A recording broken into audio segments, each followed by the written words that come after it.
Episode 3. Beans, are you excited? Of course I'm excited. I'm Why, always why excited. are we excited, Beans? Oh, today we have the great and glorious Ginger Man himself, Gingerbread Man, coming from your social studies hall and your theater department, Mr. AJ Reynolds. Mr. AJ Reynolds, our first ever guest on the BeansTalk podcast. How does it feel to be the first ever guest on the BeansTalk podcast, Mr. Reynolds? With an intro like that, I mean, how can you feel anything but just overjoyed excitement and love and support from great students and gingers alike everywhere. It's that was actually our plan, and we were planning on you being our first guest. We wanted you to be in the second episode, but obviously stuff happened and we had to move stuff around. But we actually were able to uphold our promise that Mr. Reynolds is our first guest, and Mr. Reynolds is our first guest because the idea of Beanstalk it came to life like 3 or 4 years ago, but it actually became a thing we decided to do in his class. First period, AP, what are we in, macro? Yeah. Yes, Yeah, we that don't was. even know the class, but we just used it to come up with this. So great Yeah, teaching. that was the name came to light. That was where we asked Kyle to make the graphic that's showing right now. But yeah, so we felt it kind of appropriate to do that. I love that I'm an inspiration, but also that we probably should have been talking about macroeconomic theory, but we weren't for whatever No, reason. it was a random. We were doing. I think we had just taken a test, so it was kind of a chill day. Oh yeah. Yeah. That's good. You gotta build in the stress, right? Like high stress things, low stress things. It's all about balance. Yeah, that has not been this year for me though. No, it's been high very stress, not balanced year for a lot of people. We kind of talked about that in our last episode. Y'all want to go check that out? But it was a cool day because that was like me and Beans were starting to talk, and we just said, "Hey, what if we actually did the thing that we want to do?" And yeah, That's a great story right there. yeah. I wonder how many like adventures started with that. Let's do the thing. I'm gonna count myself as your motivating factor, though, right? Like if you wouldn't have been in my classroom, you wouldn't have had the motivation to succeed. So I mean, yeah, really. I'm thinking of the other classes that me and Beans are in. I'm not gonna name drop. I'm just saying, of all the classes, I would think, in macro, we were very, chill. It was the morning. We were kind of relaxed, and we were like, let's do the thing. Let's actually do the thing. That was cool. Do you remember any of that day, or do you remember us like talking about it? And you're like, hey, we should do macro instead, or I I don't. I mean, like this semester feels like it's been 7 years long, and I don't remember details because everything blends together. I know we were in person, which is not over Zoom like we have been here for the last couple of weeks. So it was a while ago, and I also remember because I like podcasts. Like I listen to podcasts in my own time, anyways. And I remember kind of being like, all right, yeah, that sounds cool. I support that. I mean, if you would have said, I'm going to create a TikTok video or something else, I'd be like, all right, well, that's original, right? But going a little bit old school and well, not really old school, but going in a more formalized direction with podcasts, I was excited. Yeah, I'm glad that you guys kind of took it off, right? Like so many things get said that they're going to happen and then they never do. So good on you for doing that. yeah, that's about how it was freshman year, right? Just kind of talked about it, and then it just never happened. I mean, it was. Yeah. I mean, that's how it happens with everything, though. Honestly, I shouldn't be doing this. I shouldn't be like, we should start a podcast, because then this actually happens, and now I have like so much stuff to do because people are like, let's actually do things. I'm like, no, all right, fine, I quit everything.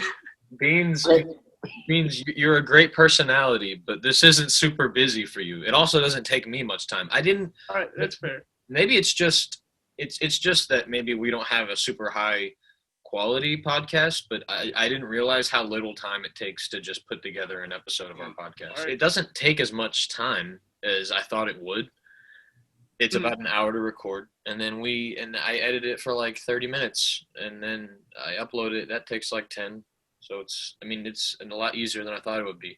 At the very beginning, though, I remember because Beans and I were talking about it that day in macro, and we mentioned, oh, we need to buy like all sorts of microphones and maybe like soundproof walls so we can have some good recording. But now we're on Zoom. Yeah. That's where so many of us are at right now, right? Like, and now we're on Zoom. Like that's That's what we wanted to talk to you about a little bit, because you were one of the guys who was like, we're probably going to go back into online learning. And so, yeah, you saw that from a while ago. So what were the signs you thought that we were probably going to wind up back here online? Yeah. Well, so in terms of like school things, like I'm pretty involved at St. Joe High School in many different ways. I mean, you mentioned like being a teacher and being the director of the theater program and student government as well. But then in a couple of professional roles, like I'm on the professional development committee and I'm on the technology committee. So I hear things from our St. Joe administration, maybe like a little bit, I'm just a little bit more in tune maybe than what some other teachers are in the building. And I care a lot about what happens here because St. Joe is my life in a lot of ways.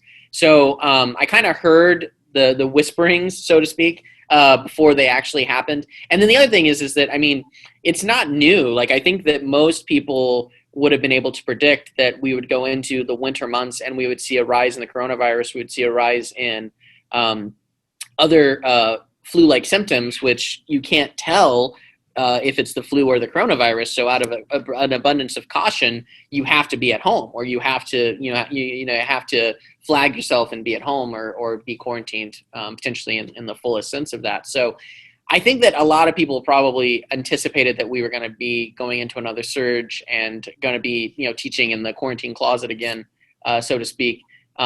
It's been different. And also, like, I think that there were some teachers like myself that, especially halfway through mode 2, started really kind of being a proponent of getting every single kid back on the same platform, right? Like, it is actually easier from an education standpoint to have you all on Zoom and on a Pear Deck or on, a Canvas or something than it is to have half of you in front of me and half of you on the Zoom, because then I'm not really paying attention to all of you at the same time, right? Like, I'm either interacting with you guys and saying, hey, you should start a podcast, or I'm like chatting on Zoom and saying, can you hear me? Can you hear me? Right? And it's, give me an emoji thumbs up for the love of God so that I know that you're alive.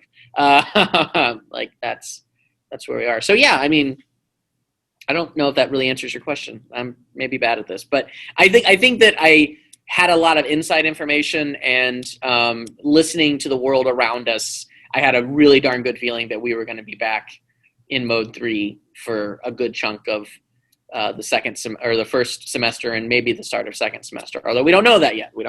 So yeah. I don't know. Hopefully, so with the virus, with the vaccine coming, maybe that'll like kind of open everything up again. But yeah, I don't know. Like, we don't really know what's the plan for implementing it yet, and it's a couple months away or something, right? You know more about that, or? Yeah. So I mean, like we're filming this on December 8th. I don't know if you need to name drop time on that, but so to say what? Oh, it's December 8th. Oh, yeah, there you go. But we're filming this on the day that the first vaccines are available from the National Health Institute in the United Kingdom. So like that's making a lot of news today. But it's going to take many months to create a vaccine to then, inoculate 365 million Americans and others from around the world as well that need to travel. So we're still probably a solid 8 to 18 months away from having kind of like a mode 0, right? Like a mode 1, mode 2, or mode 3, like a mode 0 before the coronavirus. We're still pretty far away from that. The interesting thing is that if the vaccine is viable, which we're still waiting on that to kind of come out as well and kind of figuring out what all of the health ramifications and side effects are going to be. If the vaccine is viable, the coronavirus might not screw up the senior year for the current juniors, for your fellow classmates. And then hopefully like your guys' first year in college will be normal or more normal than what this year was. So yeah, but that's what the news is saying, and that's what the news is telling us. Some things might change, but again, they kind of proved it right when we went back into quarantine. So that's probably best guesses as of right now. You mentioned mode, a mode 0. That would be ideal. But I wanted to ask, like, in terms of like mode 1 and mode 2 and mode 3, which we're in right now, for school, what, at least from your perspective, I don't really have an idea of what my answer is, but what would you say has been like the hardest and what's been the most beneficial to you or to your classes, to teaching? Because it's different for a lot of people, which I didn't expect. I thought it would be rather unanimous, but a lot of people have conflicting viewpoints about that. Yeah. Welcome to 2020 where like everything is controversial. But yeah, so from like my own personal standpoint, like I'm an extrovert. Like I'm a huge extrovert. I love teaching. I love interacting. I didn't go to education school, right? I didn't get a degree in education so that I could teach via Zoom. I got an education degree so that I could interact and hopefully make a difference in kids' lives, in person. So I don't like the idea of like the mode 3, but I do think that there's a benefit in the safety, and like it was causing a lot of anxiety and fear for me to come into my classroom, even when it was in mode 2, because it was, okay, well, I'm going to be exposed to 60 students today, or maybe I'm exposing 60 students a day because I don't know about myself, right? So like, the anxiety level has come down a lot since going into mode 3. What's been surprising and what's been also kind of frustrating, also, me personally, is that I consider myself a fairly academic teacher. Like I want to be able to hold to those advanced placement standards because I feel like it's my responsibility to those of my students that are taking AP classes, to teach content and to teach high level content. And like, that's just, I'll be honest, it's impossible right now. Like it's like, I'm not teaching as much in my AP classes as I taught last year because I can't. Like our classes are an hour long. Not all of my lessons work over Zoom. And like it's macroeconomics. There's way more temptation for you to just like zone out and go back to bed than there is to actually listen to me, or me come and like tap you on the shoulder and be like, so do you get this? Are you good? So that's been a little bit frustrating. The nice thing is that in some ways, although we've not been able to focus on academics, we have had a renewed focus on like individuals, right? And like I think that more teachers now care about like students' mental health. And I think that students have a better understanding of mental health and like screen breaks, or just like needing to go and exercise or cook good food or read a book. I know that's kind of, lame, but I do think that we do have an appreciation from the standards of, it's not all about getting a grade right now. It's about trying the best that we can out of the circumstances, which is very healthy. And I think that we could benefit from that reset moving forward. Yeah, it definitely feels like that. Obviously grades matter, especially for us, me and Beans, us seniors. But it doesn't feel that pressured because obviously it's hard to really test students over Zoom. I'm not gonna lie. When students can just look up information for homework or cheat on a test, it's so easy. But it definitely does feel more like it's just a class teaching than it is take this test, take this quiz, do your homework, because it's not that specifically right now isn't as stressful for me right now. I don't know why or how. I don't know if Beans, you feel the same way or any different? Yeah, well, for me, yeah, the tests and quizzes, yeah, don't seem as stressful. Yeah, it's tough. I don't know if it's because of like the classes I'm taking this year. Like this year's felt like more work than any other year just because of college is just on top of everything. And so you get through everything and then you got a bunch of college stuff that you got to do. And so I feel more stressed than ever. But it's not necessarily from the classes this year. And so, yeah, I don't know. Yeah, that's normal too. Like seniors feel a different level of stress than what the rest of the high school does, right? Because like, and that really happens every year. Like freshman year, you're just overwhelmed and everything's new. Sophomore year, you think that you know everything, but you really don't. So this is the definition of sophomoric, right? And then junior year, you're like, oh man, I need to enjoy this because like next year is my last year. And then, your senior year happens and you're like, oh, so I have to worry about classes and also going on to college. Like, and I still want to, be the king in the fall play or be on the football team and be on the wrestling team. Like, you still want to do those things, but you have to, prioritize your involvement. And then hopefully both of you feel this way. I know it was for me when I was in high school, but like, I enjoyed a lot of my senior year because the reality sunk in, but at the same time, I was confident in myself. Like, I was confident in my school ability. I knew who I was at that point, way more than I did when I was a freshman. And so then you can kind of like bask in that for a moment, right? You can be like, yeah, I did high school. Like, this is who I am. This is who people are going to remember me as. And I'm okay with that. Most people, maybe not everybody, but. Yeah, that's the mentality that so many people are going to have at the end. I did it. I finished high school. Look at me. I'm a survivor.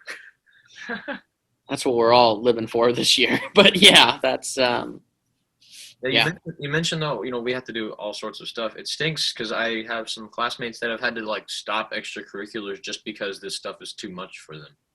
Like, they have to, obviously, I mean, not for everyone, but for most kids at the school that want to go to college, takes huge precedence over extracurricular activity, unless the extracurricular activity has to do with you going to college or you're getting some sort of athletic scholarship or something along those lines. But it stinks for a lot of people that have had to drop some stuff just because they're super busy and they also have a job and all that. Yeah. I have no understanding of what it would be like to be a high school student during a pandemic and continue to do all the things that I myself did in high school. So, I think it's impressive when, you talk about the classmates that have needed to prioritize their time. It's impressive that they have been able to make that sacrifice, right? Like, they're willing to give up something in order to really kind of succeed their future. And I also think it's equally as impressive for the students that are still involved in things, right? Like, I mean, pat yourselves on the back a little bit for the stance of like, oh, I played my senior year of football in a COVID-19 pandemic when I was still trying to figure out where to go to college at, right? Like, I mean, that adds to the level of impressiveness, doesn't really negate anything. Or at least I don't think so. I mean, I think you guys are going to be more able, like the class of 2020 and your fellow generation that's kind of coming into the age of the coronavirus and going into the quote unquote real world, even though academia is not necessarily the real world, but I think that you're going to be a different level of problem solvers, which is good. I mean, every major event has shaped a generation, or lots of major events have shaped generations. So, this hopefully will be the same for you guys. Yeah, that is something interesting to me, how up until now it seemed like, this late millennials to Gen Z has kind of felt like this, like, nothing generation where we don't really have anything for us. And then this happens, and now we're kind of at least united in this, but I don't know, it's kind of crazy.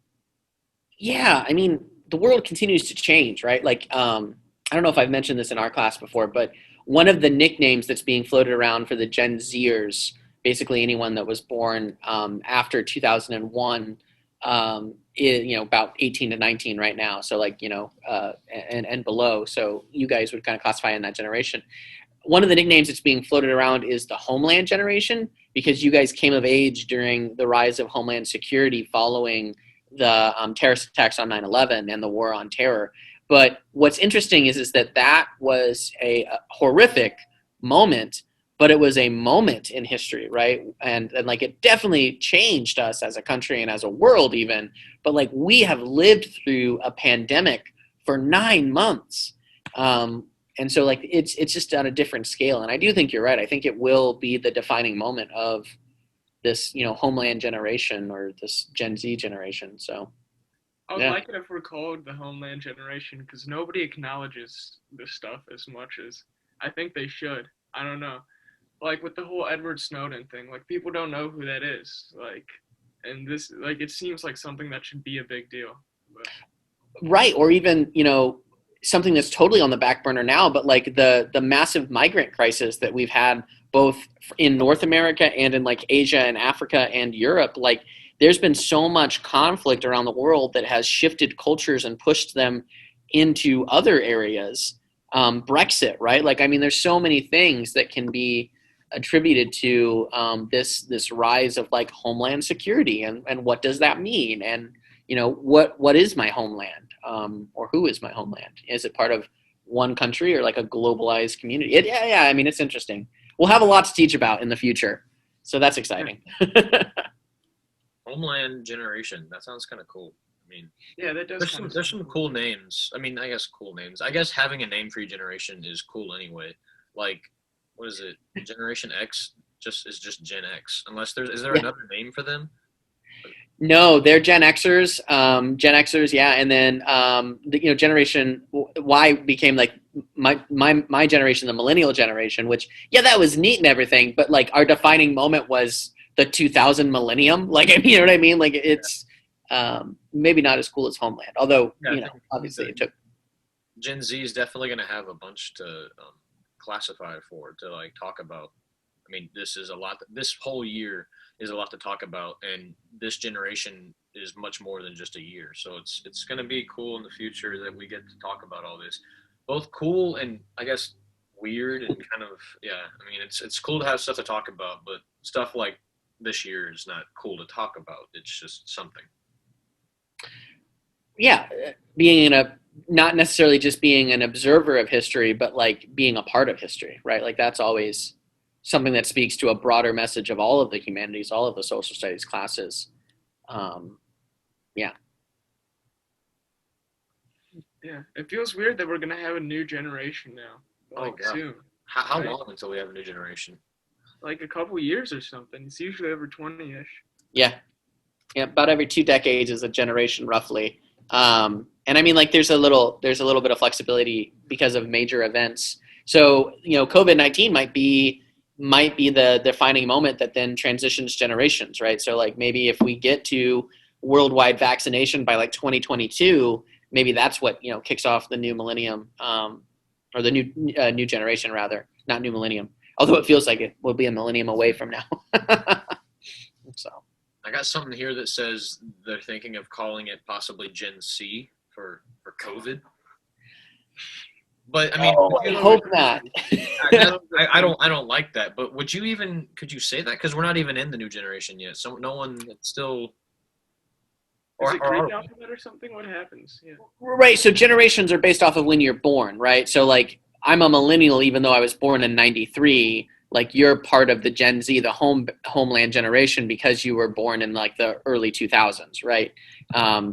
Like that's kind of like the idea. So, you would have like a baby born, tomorrow would be part of maybe potentially the new generation or like a couple years from now. So, yeah, that's interesting. Yeah. So it seems like we're pretty close. I think, yeah. In about, you said like 1 or 2 years or something, we're close to a new generation, which is really weird to think about. Mortality in general and like just getting old is like a hard thing to talk about. I still am like mourning my 25th birthday because it was my quarter of a century crisis. Oh my God. That's it's weird to think about. It'd be nice to live to a century, just to say that. That's my goal. Actually, I want to live to 100. That'd be cool. Or I don't want to live to 100. I want to live to 97 so I can see the new century. Oh yeah. That's it, right? Yeah, 2003. Yeah. Dang, the new century. That sounds like 2,300. That sounds like so futuristic to me. I don't know. I almost said 3,000. Yeah, that would be. Wouldn't it be 2,100? 2,100. Yeah, I don't even know what I'm talking about. Okay, so math is not a strong suit for Beans. Math is not a strong suit for Beans. You can figure that out by going through my lane at Martin's and hear me try to count the amount of money you get back. I'm just like, I always tell people that. They're like, oh, I get to go through Ben's lane. And I'm like, you don't want to go through my lane. Like Yeah, that's okay. That's yeah. I was reviewing some old audio last night, Beans, and I was looking, and I remembered that like the first episode you mentioned that you're trying to find like a cool way to get fired from Martin's. Because my mom was listening to the podcast for the first time. She's like, "Wait a minute, what? He's trying to get fired?" Yeah, I want to get fired, but I want to get fired in a really cool way. Like you can slack off and not do anything, but that's not cool. Like you got to do something like. What if I learned parkour and I jumped up the staircase? like I was Spider-Man or something. There are a ton of ideas. I could like go on the PA and just start reciting like "Tangled Up in Blue" by Bob Dylan or something. I don't know. Wow. All right. Took a turn here. How am I like going to be part of a conspiracy on like how to get Beans fired? Yeah, well, you can do it yourself. What would be the most fun way to get fired from St. Joseph? Oh dear Lord, let's not go there. Not go there. There are so many ways, some of which I maybe have come close to in the past. I don't know. Oh, yeah, that is not my dream to get fired from St. Joe. I mean, if it happens, it happens. But my dream is not that. His dream is probably to keep his job, Beans. That's probably a But like, you know, I mean, obviously it's different for you because like Martin's is not my end goal, and so I want to, yeah, when I'm going off to college, like, yeah, I want to like either quit or something. And so, like, Yeah, I mean, look, that it's a high school job, right? Like, I mean, yeah. like, you know, and I do think that that's important to understand too. Like, we all have jobs, or we all have kind of like, you know, these different things that we have to do and get done. But I think the difference between careers and like jobs are that you see yourself in a position or a like position. Even like if I'm not teaching at St. Joe, which teaching at St. Joe has been a dream of mine, but like even if I wasn't teaching at St. Joe and I was teaching at Clay High School or Norwell High School, like, you know, I would still be a teacher. Yeah, so I don't know that your glory days are at necessarily Martin's, although that is, you know, really great work, and I need people to, you know, count back my change to me, and it's work that brings dignity. Don't get me wrong, but it's not maybe career making. You're going to be like a writer or something, right? Like you'll go on to like write a novel or something. Beans is going to either be a writer or he's going to be the host of an amazing podcast. If that's the case, then we're going to cite this, right? We're going to cite this to the origin story of Beans, macroeconomics class, Mr. Reynold, senior year, like that whole thing. Yeah, you'll be like, you'll be an old man still teaching, and you'll just be like, you know, Benjamin Appleton, he's Beans. I taught him, and everyone's gonna be like, what are you talking about? Like, yeah, and I still won't know where you got the nickname Beans from. So I mean, like, nothing will change. That's fair. Do you want to hear it, or do you want it to be a mystery? Never really explained, or did we explain that why you got that nickname? Because people don't know. Yeah, I don't know. I mean, I've heard it's known. People want to know. Someone gave you the nickname, and you're like, oh yeah. Yeah. So back in being 5 years old, back in the day, I don't know how my dad came up with it. It might have been like from like Even Stevens, the little guy who's Beans from there. But yeah, he just started calling me Beans, and it stuck. And then my brother went to St. Joe before me, and he had all of the seniors calling me Beans already, and so it was pretty easy to just be like, yeah, I'm Beans now. Yeah, Dom, I think, introduced you at some point or said, like, yeah, my little brother. And he's like, Beans. And I was like, his name's Beans? He's like, no, that's his nickname. And I was like, okay. And that's, yeah, it is, when you have a sibling that kind of bestows a nickname on you, that does definitely stick. So, yeah. This is why I remember Mrs. Alter hearing about it, and she was just like, oh my gosh, an older brother would do that. She thought, I don't know, because some people would probably be mad at like their older brother having them called Beans by the entire school. But it's pretty cool. I don't know. You have to try. It's his, I mean, it's literally how everyone knows you, even like every teacher you have. How many of your teachers actually call you Ben? Geez, it's tough, especially since there are already like 4 Bens at St. Joe, so they'll like try to call me Ben, and then we'll get confused, and so they have to start calling me Beans. It's like, it's utilitarian as well. This nickname really serves a lot of purposes. Yeah, I love that. It's cool. Yeah, I remember the first time I heard that though, I was like, "You sure?" I was like, "Are you sure? I can still call you Ben. I don't have to get a dumb nickname. I can still be the guy who calls you your normal name." You were like, "No, it's Beans." So I was like, "Okay." Yeah, the longest it took, the longest group of people it took to call me Beans. I don't even know if they call me Beans now. It's the Christ the King crowd that I went to grade school with. I think to this day, most of them call me Ben, just because that's what they're used to. if it weren't for that nickname, we would not have BeansTalk though. Which I Yeah, really that's true. It's pretty dope name. I like the name. Yeah, it works. It works. I don't know. Now I'm gonna get everyone to call my youngest brother Bug, so that's gonna be great. Is he coming in next year? Is he No, he's 4 years old, so it's gonna be a while. But get ready. Bug. Wow. If I'm still in St. Joe when he comes through here, I promise I will call him Bug on the first day of classes. All right. Yes. Thank you. The only problem with that is that apparently, like, the bad dude in Uncle Buck is called Bug. That's the first thing that somebody thought of when I told them that, and then I was like, I guess that's bad. But who's seen Uncle Buck besides like me? I don't know. I love Uncle Buck. Oh, all right. There we go. But it is some random John Candy movie. I mean. Yeah, I just like John Candy. I don't know if I really like Uncle Buck. I just like John Candy. That's fair. You know who John Candy is, Mr. Reynolds? No, I don't. Whoa, he's in Home Alone or something. Well, he's in Home Alone. Oh yeah, he is. Have you seen Home Alone? You've seen Home Alone, right?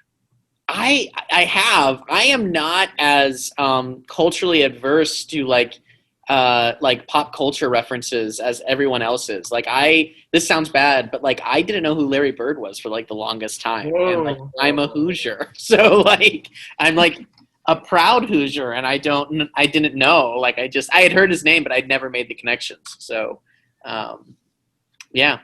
It's my world. It's all right. Yeah, it's really not. Like a lot of people, like Mr. Dillon and Miss Smo, like they give me they make a hard time of it because I don't know my own history. But it's fine. It's fine. Mr. Reynolds, do not feel bad. All right, because here people say that you're not cultured or whatever, but you're just differently cultured. You've got a lot of knowledge up there. It's just not knowledge about all of these big facts that everyone knows, but they don't really matter either. Like Larry Bird, who really cares at the end of the day? I mean, I guess he could shoot a lot of threes, but you know about like John Maynard Keynes. All right, feel proud about that. I am definitely proud about my John Maynard Keynes knowledge. But he's just living in a different culture. He's just not in the current culture. One day he'll be an old man, and then everyone's gonna start talking about him, and everyone's gonna be like, "Oh my gosh, remember when Mr. Reynolds used to just love all of this random stuff that none of us cared about? Now we care about it."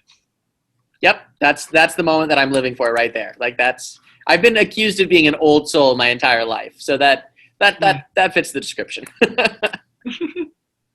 Yeah. I kind of feel like an old soul. I don't know. My parents kept telling me that for the longest time, and I was like, "What does that mean?" And they were like, "Name one pop culture song today," and I was like, "I don't know." And they were like, "Okay, name one song from the '80s," and I started going crazy. So I was like, "Oh, that means okay." Yep, I mean, my childhood, like, I'm an only child, so I wasn't like in the Beans household where there was like a ton of siblings to give me nicknames or anything else. And like, I never really got into like video games. I never got into that kind of stuff, but I just loved watching like the History Channel, and reading was very hard for me, but I liked reading, and I liked reading newspapers and like just knowing about current events and things. So it sparked a lot of like, development in that pursuit of like, I want to know things. And then like, I'm really good at like academic and quiz bowl debates and things of that nature. And then people are like, okay, but who's Larry Bird? And I'm like, yes. So yeah, that's a thing. There's a couple people at St. Joe that are listening to this that are kind of hating you for not knowing who Larry Bird is. I guarantee you. Part of me was like, I can't believe you didn't know who that was, because I love Larry Bird. He's cool. Yeah, it's true. There are going to be people listening who don't know who Larry Bird is. They're like, yeah, I'm with you, Mr. Reynolds. I don't know. But also, like, if you haven't had my class yet, you probably don't know who John Maynard Keynes is either. So, like, I mean, give and take. I didn't know who that was until I'm still struggling with who that is, but yeah, I have heard of him now. He sounds cool. I figured out. Oh yeah, I never did this, but so he was in this club with Virginia Woolf, right? Mm-hmm. Woolf. Yep. Because I heard the name and I was like, yeah, she was one of the people who wrote one of the essays you read for AP English. Yep. Yeah, Bloomsbury Group. Yeah, that it's like a neighborhood in London that was the cultural haven of like thinking and debating and politics and a lot of other things that are maybe a little bit more mature than we should talk about on a podcast. But like a lot of other. Start a new Bloomsbury Group. Just you wait. I would love. It sounds weird to say that, but like I would love to be a part of that. Like that's the kind of group that I would be friends with. That's the kind of group that I am friends with now. But like that, like yeah, like that would be the kind of people that I would hang around if I was in London in like the early 1900s. So That's sick. So they all like bought houses together because you said neighborhood. yeah, they bought or rented like flats, apartments and stuff like in a section of I want to say it's West London. I might be wrong on that one, but yeah, they all lived together in essentially a neighborhood in London. They bought houses or rented apartments, and they were over at each other's houses all the time. And that was kind of neat because like I had a similar situation happen when I stayed in South Bend after coming here for college. Like I stayed in the area, and like a few other college friends stayed in the area as well, and so like we were just always at each other's houses. You know, we were like a bad episode of Friends on repeat. Like we just were like, we were always kind of hanging out and stuff. And so they just had the benefit of being in like one particular neighborhood and not having to drive all over South Bend to get to people. So Yeah, I feel like that's something that like is kind of happening less and less, and it's really tough for people because we need that social structure. And like I remember, like yeah, I used to live in a neighborhood with more kids, and yeah, we would go around the block, we would hang out with all of the kids. But now I live in this old people neighborhood, and people just go outside less. I mean, it's true, and so we just have less. I don't know, people around us that we hang out with all the time. It's sad. well, and like your groups in high school have changed too, where like you're not playing with the neighborhood kids in the street anymore. Like you're on a travel soccer team, right? Or you're on some other kind of like extracurricular, maybe enrichment program that's where your friend group is, which is it is different. It has changed. The neat thing is though, like as you go in, especially you guys being seniors, like as you go to college, there's this kind of like new development that gets to happen where in high school you kind of had to be all things to all people, right? Like you had to have kind of a name for yourself, and like maybe you're known as the theater kid or the smart kid or maybe other things, right? But like in college, there's enough space for people just to be themselves and to attract other like minds, which is neat. And it's good for your development too, in that you have a base, like you have a friend group that's at the core, not there to hurt you, and has like kind of your trust and security in mind. Yeah, that is true. Yeah, that's kind of like a new thing. That's also kind of like, I don't know, like, yeah, I don't know if that's similar around the country to be in all of these travel leagues. Like a lot of us have a unique opportunity with that. Like, not everyone has like the parents who have the time to take you all of this travel stuff and stuff like that. And so, yeah, like in different situations, it'll be different, the groups that are available to you even. Yeah, absolutely. What else? All right, so let's talk about the play, because I've got I nothing was else about to to say do. that. I was going to ask because Shoot. I don't want to dwell on it too much because we mentioned it and talked a lot about it last episode. But I do want to ask from your perspective, because Beans thought it went very well. I'm sure you have a very similar conclusion of how it went. But from your perspective, how did it go? Because it was different for you this year. You didn't get to direct. You just kind of helped out, you said. Yeah, it is. It was very different. It was a very healthy experience. Like it was healthy for a lot of different reasons, and it was an odd experience too, right? As everyone who's a fan of the show is obviously a fan of Beans, like we did the Game of Tiaras. It was a Zoom play. I had never even heard of it until a couple of months ago, and I was actually approached with kind of this crazy idea to do a Zoom play after I had already essentially announced that we weren't going to be able to do a fall play. We normally host our fall play at the University of Notre Dame on their campus, and they just flat out said, no, because of coronavirus, you can't come on to campus. Like, it's just not safe. So I really thought that we were just not going to be able to do anything. And then this kind of idea kind of sprung forward, but I realized that I didn't have the time or energy, especially transitioning between modes, mode 1, mode 2, mode 3, to, start of the school year being pushed back 2 weeks.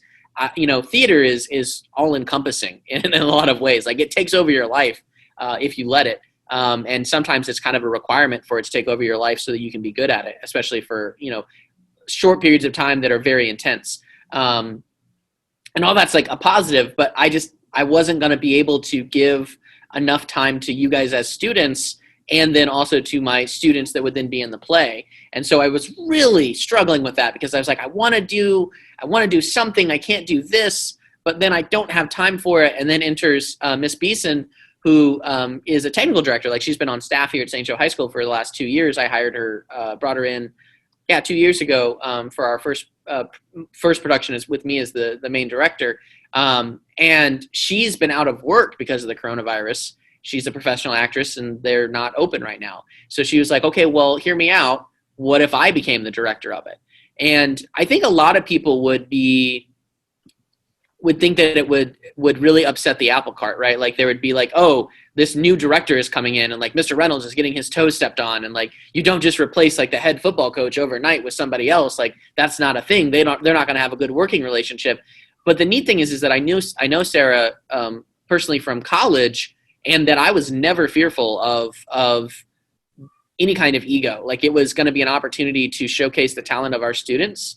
And at the end of the day, it worked. I mean, she was able to become the director. I did most of the behind the scenes paperwork that I could do at 2 a.m. and not have to worry about needing to be on a Zoom call, practicing lines and other things. And I trusted her directing skill and her ability. And I also think it's a really good thing for the students, because I think, or at least I hope, I don't know this, but I hope that especially the younger students, the sophomores and the juniors, saw a different style of acting and directing in Miss Beeson than they would have gotten with me, and that they will get with me in the future. Like, I fully intend to stick around and be the director. But Beans knows this firsthand. Like, I am a very like organized person, but I also am like a very overworked individual. And so like, there have been moments inside of rehearsing for plays and musical where I'm like, yeah, I'm probably not as prepared as I should be. Or here's my crazy idea. I don't know how it's going to work yet, right? Like, that's a very, very famous line of mine, is like, all right, well, this is my vision. I don't exactly know how this is going to work yet. And Miss Beeson's very different in that she's very organized from day one. She knows what she wants. And she's able then to motivate and push kids, push students to obtaining those goals. Whereas I think in a lot of ways, I kind of work with what we have more so than kind of pushing you to be a better version. So I think it's really healthy. And I'm excited to continue to work with her. I know I just went on a rant there for like a long time, but that's what that's a good rant. Yeah, I know there are definite differences, but they kind of complement each other. Like, it's not like you guys are pulling in two different directions, which is pretty nice. And yeah, like, you're right about like the transition was pretty seamless from you to Mrs. Beeson and to Miss Beeson. And yeah, I felt like she did a really good job with the whole directing thing. She even like composed music. Like, I was impressed with how much she put into this, just trying to get it to work. Like, yeah. Yeah, no, she's darn impressive. She's the most impressive actress that I have known and or worked with. And I mean, I minored in theater at college. Like, that was my scholarship to get me to college in the first place, was theater. So I've known a lot of talented people. She's by far the most talented, hands down. And so I'm excited because not only does that talent then get to be brought to St. Joe High School, but you also get to see like how much talent it takes to pull this off in the real world, right? Like, I mean, we have students that are kind of like you, Beans, that and you and your famous Appleton clan that are like big supporters of the arts, and we're grateful for that. But we also have kids that like want to go on and do this professionally, and so that gives an opportunity for those students to see what the professional life is like through the lens of Miss Beeson. Because I'm not a professional actress, right? Like or actor even. Like I am a teacher that was loved and supported by a theater program and now wants to give that back to my own students, right? Like my origin story is very different than what Miss Beeson's is. And that's healthy. So that was a cool way of putting it. Origin story. I want to hear the AJ Reynolds origin story. That's a cool origin story. It sounds like. Yeah, that's gonna have to be when like we have way longer and a different format than a podcast, probably years later, like in a smoky bar somewhere. But that's beside the point. I'm going to college for film and television study. I'm making a movie about Mr. Reynolds one day. that's not gonna be a blockbuster by any means. Oh my gosh. And because Beans will probably demand it, I'm only gonna have Beans play Beans. No one else is playing Beans. Yeah, let's go. But I'm gonna be like 40 by then, and I'm gonna be playing like 40? How long is it gonna 18-year-old take me. me to debut film, Beans? I'm offended. Oh, it's gonna be your debut film. It's gonna be about Mr. Yeah, Reynolds. it's gonna be about And Mr. you expect to get more film offers? Or Wow, that's Did you think like, I'm already like high up in the film industry, and I'm like, you know what? Let's do a pity film for this teacher I used to know. that's correct. The pity film. That's all of education right there. that's pretty funny that the image that giant directors and producers are just giving pity films to their friends. Like, Joe, you were my friend in high school. Like, you want a film about you? Just like, whoa, sick. Like, Yeah. It makes like no money, but because it's like Steven Spielberg, he's like, I don't care. I have so much money. Right. They'll probably do it a write-off and be like, oh yeah, that was for education somehow, some way, some shape, right? And they're like, support your teachers. Like, okay, good. Do more than make a movie about me. But like support the teachers at the very end of the film. They're like, oh, that's what that was made of. Yeah, exactly. This wasn't a real person. This was just a very bad character. I don't know if he's talking about Beans or me there in that sense. Any teacher. just ouch, what? I mean, I guess if it's a really badly written movie, then the teacher will be poorly represented. Well, and I mean, like, teachers are this weird dynamic of, like, we're not your parents and we're not your friends, but we have, like, similar things, right? Like, we have similar, like, character traits that we ascribe to. And, like, we're not the enemy, or at least we shouldn't be the enemy, right? But we're also not the protagonist. Like, if a good teacher elevates the students and doesn't make it about them or him or herself, he makes it about the content, or she makes it about the content and her students, right? So I mean, like, it's an interesting way of storing it. You can write that in your thesis when you propose the movie to your film people in college, Jacob. It's very interesting to think about. Teachers, like, especially if you think about teachers in movies, unless it's like about the teacher, like, I don't know. It varies, I guess, but majority of the time, the teacher is like the side character, but also more than a side character. It's like, I mean, the teacher is like the mentor, or it's just like the comedic relief, or it could be like anything, but it's always like a side character that's not necessarily the bad guy, but isn't necessarily the movie's not about them.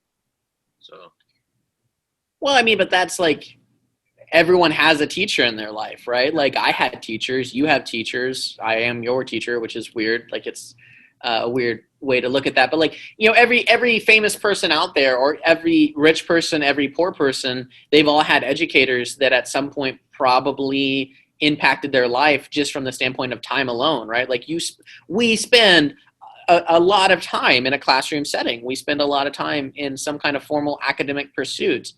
Even those of us that don't go on to, like, college or trade schools or other higher level pursuits. So everyone has kind of that story. And the good thing is that most of the time teachers are positive, right? Like, most of the time you hear, oh yeah, I had this favorite teacher. I mean, there's bad teachers too, but we talk about the good ones. yeah, I mean, from my experience, at least, I hope anyone listening to this hasn't had a horrible experience, because that would be bad, because teachers aren't meant to do that. Teachers aren't supposed to be positive, and they're meant to, make a good impact. But I mean, from my experience, there's like the stereotypical in movies, or people that talk about it, is like, oh, my teachers told me I should, like, quit. I should just stop, and I should just, give up on everything. But I've never had that. I've had teachers that I wasn't fond of, but it's not like they were just putting me down every time I walked in the classroom. It was just, I don't like you. But I mean, it's a very unrealistic view, and I think that's what puts teachers down a lot. I kind of wrote in an article earlier this year about how, like, English teachers are, like, could be like some of the most hated teachers, just because they make students read so much. And I hate reading. I don't like reading. And I've had so many English teachers that were probably good people that I did not like, just because they made me read books that were so long. At least they seemed long to me then. Now it's like, oh, it was 100 pages. Come on, man. You can read that in a day. But it's weird how, I mean, it's unfortunate that a lot of teachers get put in that kind of light, but I think people need to realize they're not always that bad. And most of the time, they're not even close to that bad. 100%. I mean, yeah, and I mean, I think it's easy too for, especially in the culture today, like we've seen this with coronavirus, like we're going to name teachers as like essential workers, right? But at the same time, we're going to like maybe potentially force schools back to open in communities that otherwise might jeopardize their health, right? So like you see this like weird thing where teachers play both the enemy and the friend, the mentor and, you know, kind of the gatekeeper.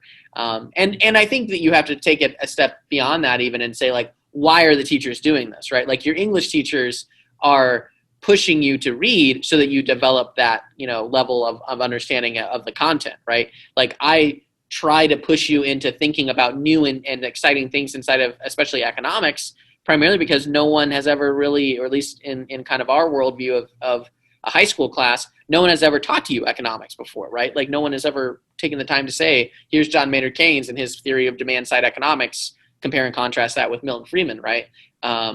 So, I mean, like, I think it's what we're passionate about. I also think it helps that you have really good teachers at St. Joe. Like, specifically, I don't know how wide your scope is, but like specifically educators at St. Joe, by and large, are good people. There's a lot of former grads. There's a lot of people that have been here for a long time. There's a lot of people that are here for the right reasons. Not everyone, but a lot of people. So, yeah. Yeah. All right. What else exists? I mean, what else exists? So many things exist. Yeah, that's true. Literally forever about everything that exists. Yeah. Then that would be a very long podcast. But I guess one other thing is that you do that we haven't touched on is student government. And so how has that changed this year? Yeah, how has that affected? Like, what's like a quick statement of how that's changed? It's 100% different in how we're doing things, but it's 1,000% more important what we're doing is my one sentence that I just came up with on the spot. That's pretty, I mean, I get that. I think a lot of people get that. So like student government is the organization that you have your social activities through, prom, midwinter, you know, homecoming dances, and then also like homecoming week, stress down days, all that kind of stuff. Most of that hasn't been able to happen this year. But one of the other major things that student government does is it acts as a communication channel from students to teachers to administrators, right? And kind of brings everybody on the same platform or the same kind of understanding of what's going on. And, you know, we would normally have like a PAC meeting once a month. We would normally have a full student government meeting maybe once every 2 months to get stuff done in a normal school year. We have had so many meetings, and not just meetings for the sake of meetings, because that's horrible, but like meetings where we're talking about here's what the day-to-day life of a student looks like in mode 3. Here's what the day-to-day life looks like of a student on a virtual Columbia day, right? And so like having Mr. Kennedy, Ms. Gallagher here, Mr. Avi here, about the concerns and what's actually happening to you guys at home is so much more beneficial coming from, you know, Ethan Horvath, student body president, or Josie Lloyd, president of the senior class, or representative owner, or whoever else, and freshmen as well, you know, freshmen through seniors, than just hearing it from the teachers being like, this is too much work for our kids. They're all complaining, right? Like they get to hear it straight from the source through an appropriate channel, which has been awesome in a lot of ways. It's been hard because student government this year is a lot more work and a lot less fun, right? Like it's a lot more meetings, a lot more like representation, and a lot less, you know, fun social activities like dances, unfortunately, or even just other events. But yeah, that's student government. Sounds pretty cool. Well, we are getting close to being done. This was, I think, a very fruitful podcast. This was a lot to talk about. We covered a lot of topics. Usually, in the 2 episodes that Beans and I have done, we usually talk about one topic for like a long time. We touched on a lot of stuff, which was kind of cool. I guess that's probably because we have a guest. I don't know if it's different, if that changes anything. I think, Beans, you think our first episode with a guest went well, or how do you feel about it? Oh, you're interviewing? Right? Yeah, I thought AJ did horribly. No, I'm just no, it was great. I can't wait for Beans to give me notes and feedback on my performance. Right? Like I fully intend. Yeah. My The tables are turned. The tables are turned. Yes, now we get to teach you. We get to criticize you. But that's like a great way too. Like, I mean, I think all teachers need to have teachable moments. Like, we're not the sages on the stage. Like, we have a lot to learn from our students, both in like technology and also just drive. Like, good on you for making a podcast, right? Like, we'll circle back to that and just say, like, you actually made it happen during your senior year during a pandemic. Like, you're either crazy or like actually devoted, like, or both. Yeah, it could be both. I'm devoted. Beans is crazy. That's it. Yeah, that's true. I love how positive you were. Like, yeah, that's true. That's the combination it takes. Yeah. You want one crazy person and one devoted person. Yeah. Oh goodness. Well, thank you guys for both having me. This was fun. Yeah, this is exciting. I'm excited to see where this goes in the future. Yeah, I think we both are. Try to get another student on soon. So yeah, that'll be fun. So I don't know who, so I'm not gonna say who's next because I have no clue. People with schedules, we honestly don't know who's gonna record next. Next week's gonna be a fun week, so we're gonna try not to record during that week, possibly get ahead of time. But yeah, next week is finals, so that'll be fun to get rid of. That's gonna be cool. Beans, we're done. Would you like to take us out with a improv outro, please? Improv outro. So you've learned about mode 3, but now you're gonna see the real world when you close your computer screen. There we go. Goodbye. Love you all. Here's a virtual hug for you all. They can't see you, Beans. They can't see you. All right. See you guys.